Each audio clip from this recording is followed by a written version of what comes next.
for me, I've got 10 players who I know I'm picking. It's just that 11th player who I'm choosing to pick.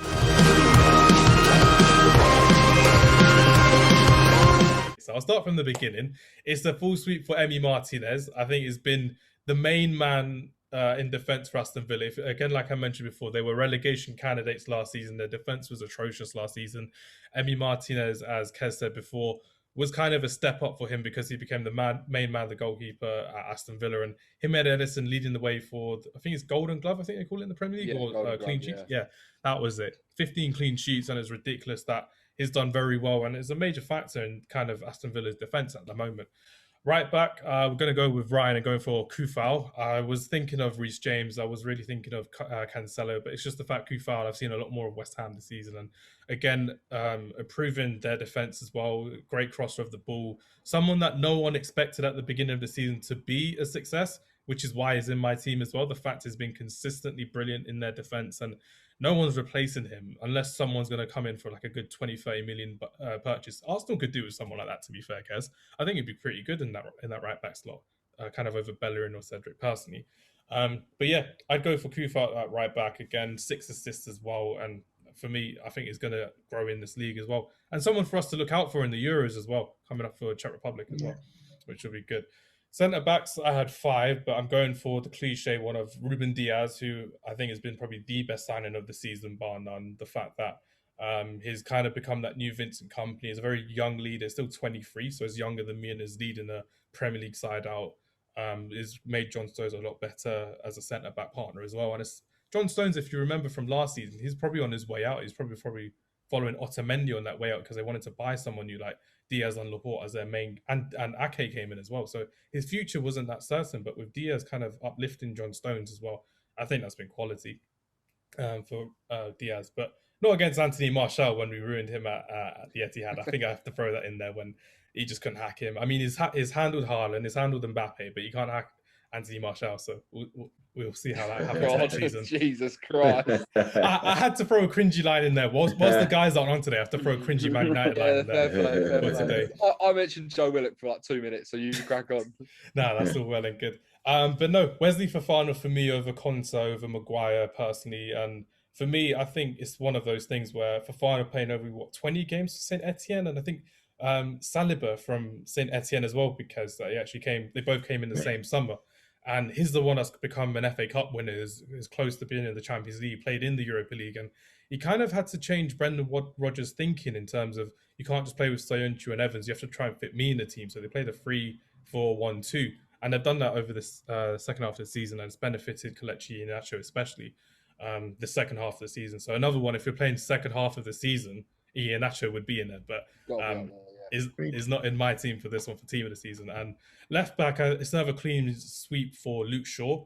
Creswell and Digne do get a shout out. I think they've been quality, not just with their assists, but I think they've been the standout left backs in the mid kind of table teams as well for them. But Luke Shaw for me, being a Man United fan, seeing him last season from kind of January onwards, he was actually really good.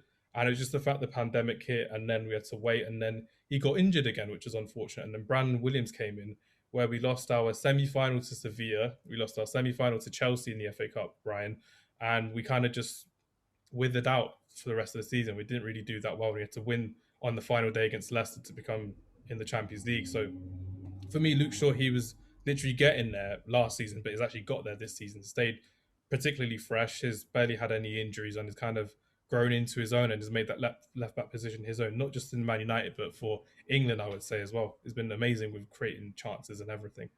So that was my defense. This is the trickiest one for me because I've got like 8 players to put in 3 positions. So I'm going to do it the best I possibly can. So I'm going for Thomas Souček in the midfield for West Ham, because if you look at West Ham this season compared to last season, they haven't been overrunning midfield as much. And I think, again, I wanted to pick Declan Rice, but I think Souček has been a revelation attacking wise as well, being a proper aerial threat in goals, coming up clutch some games as well, and really kind of taking the fight to other teams in midfield, which I think Declan Rice kind of needed. He needed that consistent partner because Mark Noble couldn't play every other game, and then they just kept rotating centre mid. So Souček's in my midfield.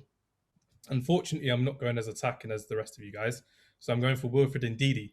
I think he's been a revelation in centre mid this season. He's been a lot more consistent. He's got what 208 recoveries in midfield, and with Leicester with their transitional play, their counter attacking play is vital for them. And I could have put Tillemans in for the whole FA Cup goal, but I'm like, Ndidi has been someone that I've been very impressed with this season. Sorry, Ryan, it wasn't a dig at you. It's just the fact it wasn't a dig, honestly.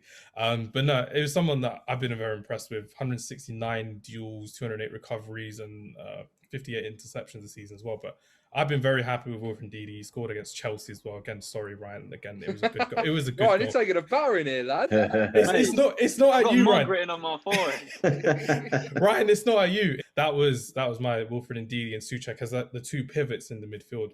I should have gone for Gundogan, but I think Gundogan has been well represented by the other guys on here, so I think I'll leave him out just for a bit of variety.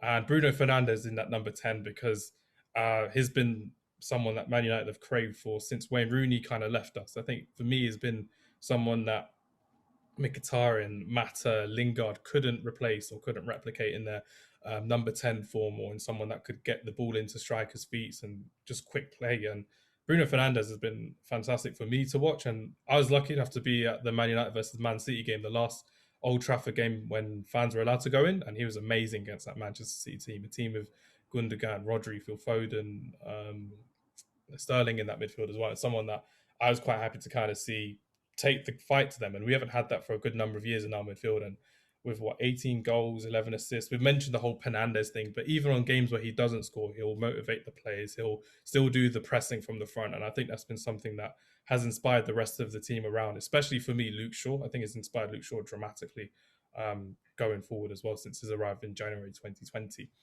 And now we're on to the attack. So we've got two basic ones for me. Mohamed Salah. I think Mohamed Salah's had a very good season, again, in front of goal. Not so much in assists. I think he's got 1 or 2 assists, but 22 goals. For me, he's had an Aubameyang-like season where the team haven't been doing really well. Again, sorry, because, but the fact that Aubameyang scored lots of goals last season, but he kept you kind of in the top 6 in the European hunt as well. Mo Salah's done that for them. He's done that in terms of winning Liverpool points. Sorry, he's been doing that in terms of when Diogo Jota got injured at the beginning of the season, when he was the one kind of scoring the goals for them. Mo Salah's just kept going, has kept trundling on. And again, like Ryan mentioned before, Firmino and Mane haven't been performing. The rest of the team haven't been performing, not just due to their defensive issues, but the fact that attacking players have been faltering as well. And as a Man United fan, it's annoying to kind of see Mohamed Salah score at Old Trafford as well, which he did last week. So that was annoying to lose 4-2 as well. Striker, again, clean sweep, Harry Kane. You're not going to put Calvert-Lewin or Ings or Vardy in or whoever, because Harry Kane has been the player of the season by a mile for me in terms of attacking, in terms of his dropping off again, and kind of seeing a bit more to his game that I think would be beneficial for England in the summer. I think we've discussed it on our podcast, but we'll have a little discussion about Harry Kane before we close off our podcast. The fact that he's added a new element, the fact that it's been working well with Son, is someone that I believe should really be captain of Tottenham, not Hugo Lloris, because he has a lot more of a vocal voice on the pitch for me personally. And here we are, number 11. So this is what I've been struggling with. I've got Mason Mount, I've got Rashford, I've got De Bruyne. Yeah, those three as my. But I'm going to go for Marcus Rashford. I'm going to just because of the season he's had, really, not just as it's going to be a cliche, but not the player on the pitch, but the man off the pitch as well. He's been injured for the last 2 years. He's been playing with painkillers and injections, and has been starting most of the games as well, playing the full 90 minutes. And we've kind of noticed it this season in the widespread media, the fact that he's been doing so much off the pitch, and it's been a revelation really in terms of a young man kind of taking a fight to the government, trying to help people in the community, not just around him, but the national community.